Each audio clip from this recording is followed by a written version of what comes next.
Hello दोस्तों, आज हम पढ़ेंगे राष्ट्रपति की आपातकालीन शक्तियाँ। ये राजस्थान के एग्ज़ाम का या इंडिया के एग्ज़ाम का कोई सा भी एग्ज़ाम का ऐसा टॉपिक है जिसमें से हर बार क्वेश्चन आते हैं। और ये फर्स्ट ग्रेड, सेकंड ग्रेड और यहाँ तक कि रीट, इसके लिए भी बेनिफिट रहेगा इसको पढ़ने से। तो ये एक ऐसा टॉपिक है जिसमें से हर जगह क्वेश्चन बैठते हैं। आज हम इसको कंप्लीट करेंगे। अगर आप चैनल पे नए हो तो चैनल को सब्सक्राइब करें, लाइक करें और शेयर करें, बेल आइकन को दबाएं। तो चलो अपन शुरू करते हैं। ये एक फरफॉर्मा बना हुआ है मैंने खुद ने, जो अपने हिसाब से, ये कि राष्ट्रीय आपात 352, इसमें राष्ट्रपति शासन राज्यों के और अनुच्छेद 356 में, और इसके बाद है वित्तीय आपात। ये 3 आपात ऐसे होते हैं जो राष्ट्रपति के द्वारा लगाए जाते हैं। राष्ट्रीय आपात अनुच्छेद 352, इसका पहला अगर अपन फॉर्मूला देखें तो ये या तो किसी संपूर्ण भारत में लगाया जाता है या फिर भारत के किसी क्षेत्र में लगाया जाता है। इसका जो लगाने का आधार होता है वो युद्ध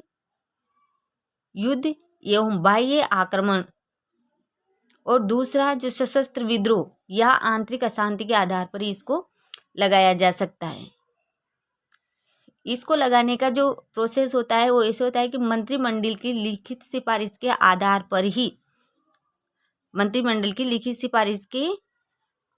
पर ही, इस घोषणा पर 30 दिन के भीतर संसद के विशिष्ट बहुमत से अनुमोदन होना चाहिए। मतलब मंत्रिमंडल के लिखित सिफारिश के आधार पर इसको लगाया जाता है। अगर लिखित सिफारिश के आधार पर नहीं लगाया जाएगा तो ये लगेगा भी नहीं। और ये जब से लगाया जाता है तो इसके 30 दिन के भीतर इसकी संसद में उद्घोषणा होनी चाहिए, और जो विशिष्ट बहुमत होता है उससे इसको अनुमोदन होना चाहिए। इसका जो प्रभाव होता है वो होता है कि 353 के तहत जो राज्यों की कार्यपालिका शक्ति होती है ना, और जो विधायी शक्तियाँ होती है वो सारी संसद के पास आ जाती है, यानी संघ सरकार के पास आ जाती है। उसके बाद जो 354 है, इसमें राज्यों की जो वित्तीय शक्तियाँ हैं और जो मामले हैं वो संसद के पास और जो संघ सरकार होती है उसके नियंत्रण में आ जाते हैं। 355 जो है वो भी इसी के प्रभाव को दर्शाता है कि राज्यों की संरक्षण, यानी जो राज्यों की सुरक्षा का जो दायित्व होता है वो संघ का होता है। उसके बाद चलते हैं जो 358 है, इसका अगला प्रारूप युद्ध और बाह्य जो आक्रमण होता है ना उसके आधार पर लगाया जाता है। तो अगर युद्ध और बाह्य आक्रमण के आधार पर लगाते हैं तो 358 के तहत जो अनुच्छेद 19 है वो निलंबित हो जाता है। और जो 359 है वो इसके प्रभाव को दर्शाता है कि जो 20 और जो 21 है उनको छोड़कर जो अन्य फंडामेंटल राइट्स जो होते हैं उनकी सुरक्षा निलंबित हो जाती है।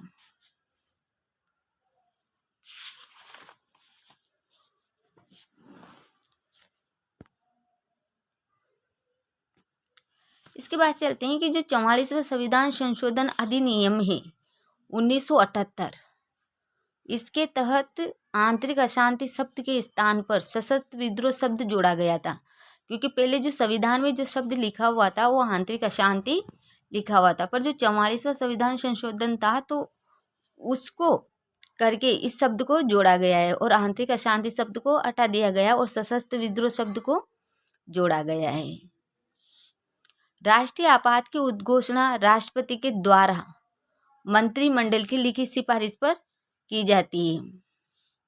और जो मंत्रिमंडल जो शब्द है ना वो संविधान में कहीं लिखा हुआ नहीं है, ये सिर्फ अनुच्छेद 352 में ही इसका उल्लेख हुआ है। राष्ट्रीय आपात की उद्घोषणा होने के बाद 30 दिन के भीतर, यानी जिस दिन राष्ट्रीय आपात की उद्घोषणा करी राष्ट्रपति ने, भाई आज से राष्ट्रीय आपात लगेगा, तो उस दिन से और 30 दिन के अंदर संसद में दोनों सदनों से और अलग अलग विशेष बहुमत से इसका अनुमोदन होना चाहिए।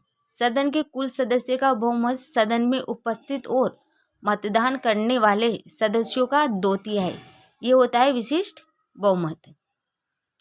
यदि आपात की उद्घोषणा पर अनुमोदन के पूर्व ही अगर लोकसभा का विघटन हो जाए, यानी आपातकाल लगा और उसकी उद्घोषणा के लिए वो कोशिश कर रहे थे और उसी बीच में लोकसभा विघटित होगी, तो राज्यसभा का अनुमोदन आवश्यक होता है।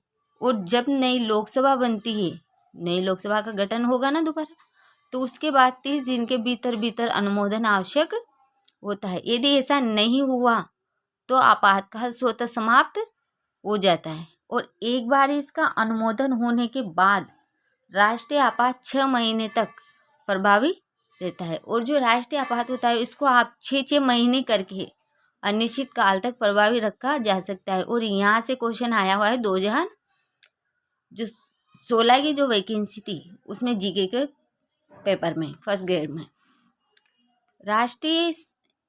राष्ट्रपति जो सामान्य तो उस घोषणा से वापस भी ले सकता है, या फिर अगर लोकसभा चाहे तो साधारण बहुमत से भी इसे वापस लेने का प्रस्ताव पारित कर सकती है, तो भी आपातकाल समाप्त हो जाएगा। लोकसभा की जो कुल सदस्य संख्या के 1/10 जो इसकी गणपूर्ति होती है, वो सदस्य लोकसभा के सत्र में होने की स्थिति में लोकसभा अध्यक्ष के द्वारा और सत्र में न होने की स्थिति में राष्ट्रपति को ये प्रस्तावित करे कि वो आपात के विरुद्ध मतदान चाहते हैं।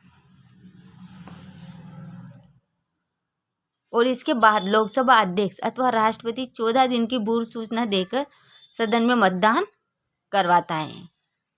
लोकसभा में मतदान होता है और यदि लोकसभा अपने साधारण बहुमत से हटाने का प्रस्ताव पारित कर